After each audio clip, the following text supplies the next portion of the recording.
Hi aunty, कैसी हो आप। आज है मेरी मम्मी की एनिवर्सरी और मेरी मम्मी को बुखार है, इसलिए आज हम इडली और डोसा खा रहे हैं। अब बताइए किसी घर में होता है क्या?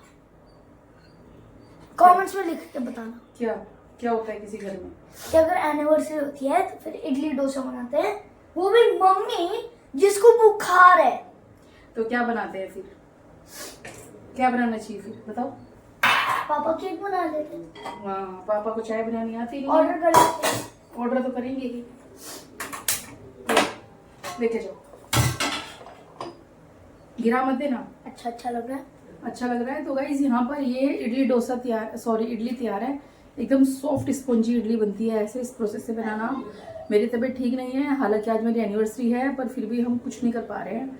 कोई बात नहीं, एनिवर्सरीज बर्थडेज हर साल आते हैं। तबीयत ठीक होगी तो नेक्स्ट ईयर बना लेंगे।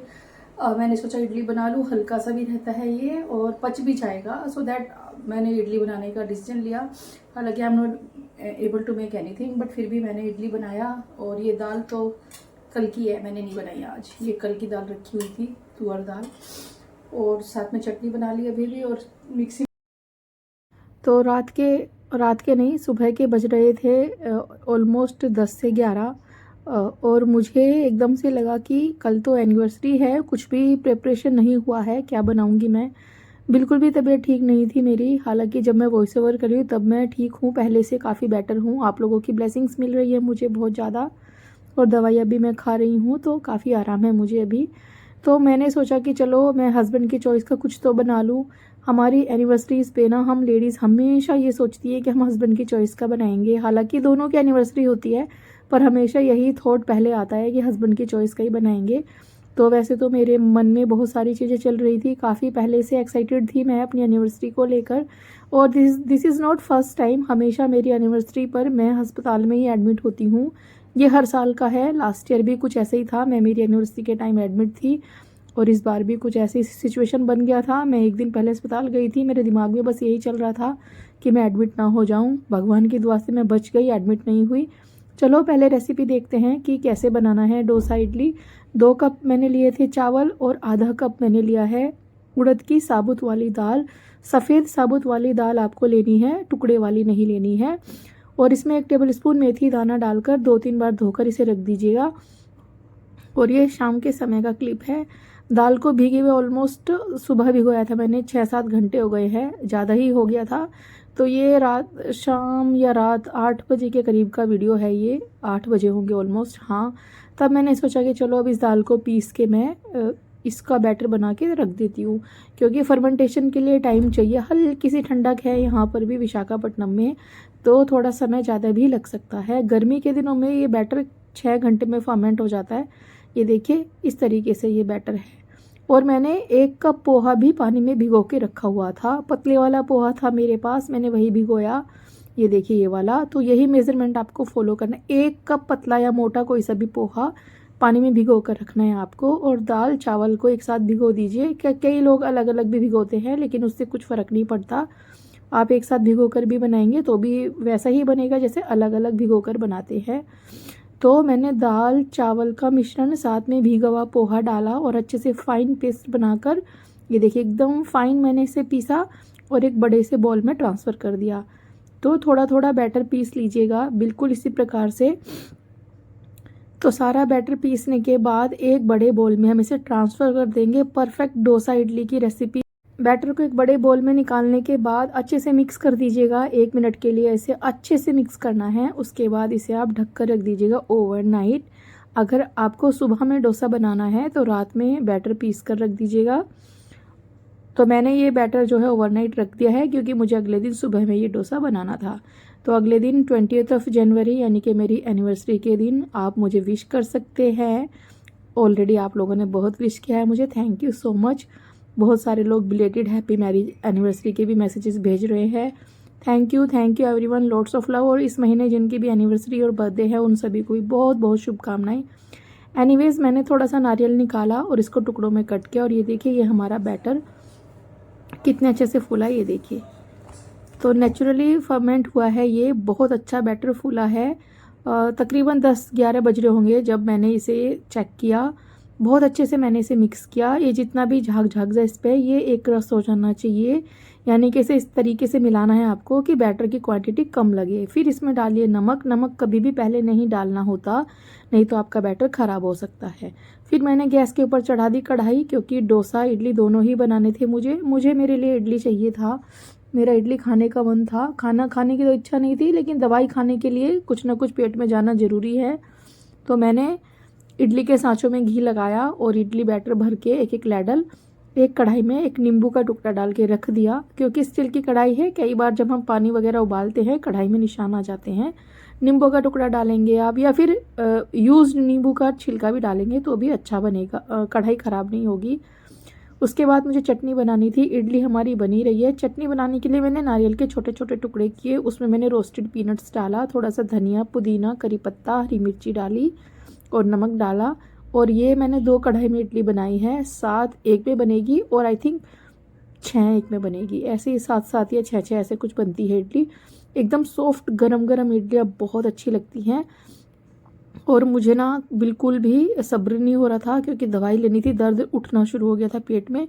तो मैंने गर्मा गर्म इडली निकाली। रुई से भी नरम इडली बनी थी हमारी, एकदम सॉफ्ट जालीदार। तो दोनों ही कढ़ाई की इडली बनकर तैयार थी। पहले मैंने सोचा मैं एक इडली खा लूँ ताकि पेट में थोड़ा सा आराम पड़े, क्योंकि मुझे लूज मोशन, वोमिटिंग सब कुछ शुरू हो गया था। बहुत ही ज़्यादा हालत ख़राब थी। डॉक्टर ने कहा था कि बॉडी डिहाइड्रेट हो जाएगी, इसके लिए ख्याल रखें कि ज़्यादा लिक्विड ये लेती रहे। तो मैं चटनी बनाने के लिए चल दी, और जैसे ही मैंने मिक्सी ऑन की, ये देखिए क्या हुआ। कई बार ऐसे बवंडर किचन में हो जाते हैं मम्मियों के साथ। मुझे ये टेंशन नहीं थी कि मेरी चटनी गिर गई, मुझे ये टेंशन था कि हे भगवान, अब इतना सारा काम सफाई कौन करेगा, क्योंकि ऐसे कामों से मुझे बहुत टेंशन आती है। जैसे कि जब दूध उबाल रहे हो, दूध का निकलना, कई बार चाय निकल जाती है, कई बार हम दाल बनाते हैं तो कुकर के ढक्कन के ऊपर दाल निकल जाती है। ये कामों से मुझे बहुत डर लगता है। एक अजीब सी घबराहट हो जाती है कि इन कामों को कौन अब साफ़ करेगा। हालांकि करती मैं ही हूँ, और मुझे लगता है कि बहुत सारी मम्मियों की सोच मेरे जैसी होगी कि बस ऐसे काम ना बढ़े।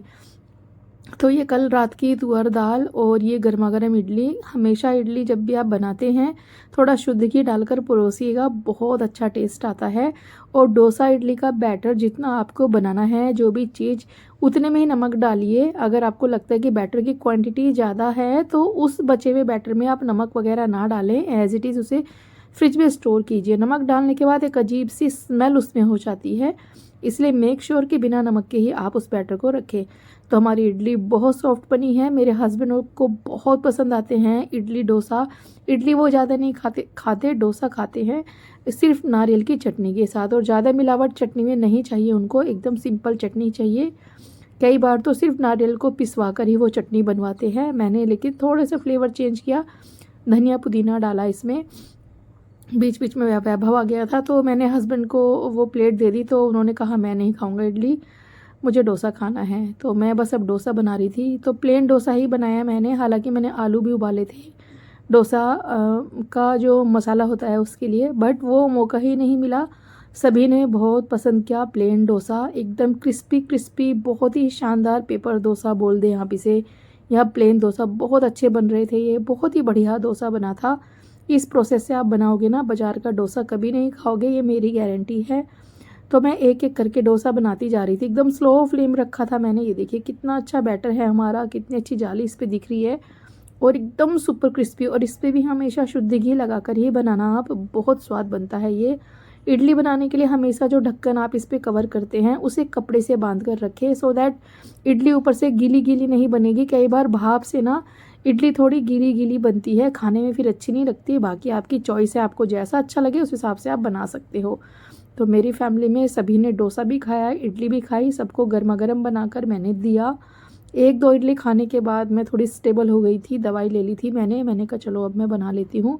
बाय द वे कमेंट बोलूँगी मैं यहाँ पर, एक लेडी का कमेंट था कि बीमार है, खाना बनाने का समय नहीं है, खाना बनाने की हिम्मत नहीं है, पर वीडियो बना रही है। बिल्कुल सही कहा मैम आपने, वीडियो जो बनती है वो कैमरा बनाता है, मैं नहीं बनाती हूँ अपने हाथों से। मैं कैमरे को लगा देती हूँ ट्राइपॉड पे, वीडियो शूट होता रहता है, बाकी का काम मेरी फैमिली संभाल लेती है। ऐसा सच मुझे कुछ करने की ज़रूरत नहीं है। रही खाने की बात, खाना बनाने के लिए आटा भी लगाना पड़ेगा, रोटी भी सेकनी पड़ेगी, रोटी को बेलना भी पड़ेगा।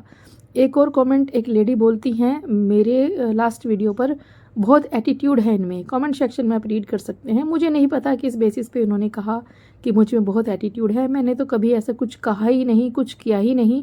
बस हाँ, एक बात है कि अगर कोई मुझे कुछ बोलता है तो मैं उनको जवाब दे देती हूँ। इस चीज़ को लोग एटीट्यूड बोल देते हैं, पर मुझे रत्ती भर फ़र्क नहीं पड़ता है। भगवान है मेरे साथ और बहुत सारे लोग हैं, इक्का दुक्का नेगेटिव लोग हमारी लाइफ में होते ही हैं।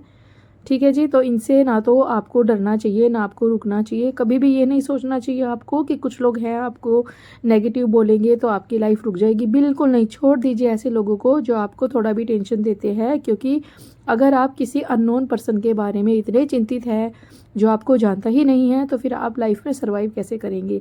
ये लोग कोई होते ही नहीं हैं, हमारे लिए कुछ मैटर ही नहीं करते हैं हमारे। तो मैं आपको सिर्फ यही बोलना चाहूँगी कि आप अपने सपनों को ना किसी ऐसे लोगों के वजह से मत रोकिए जिन्हें आप जानते ही नहीं हैं, या रिश्तेदार भी या जानने वाले लोग भी अगर हैं और आपके किसी भी सपने में अगर वो बाधा उत्पन्न करते हैं तो उनसे कन्ना कट कर लीजिए, उन्हें बिल्कुल अवॉइड कर दीजिए। भूल जाइए कि वो कौन है, क्योंकि वो आपके सपनों के बीच में आ रहे हैं। डोसा बनाने के लिए मैंने नॉन स्टिक तवे का इस्तेमाल किया है। लो फ्लेम पर डोसे बना रही हूँ मैं।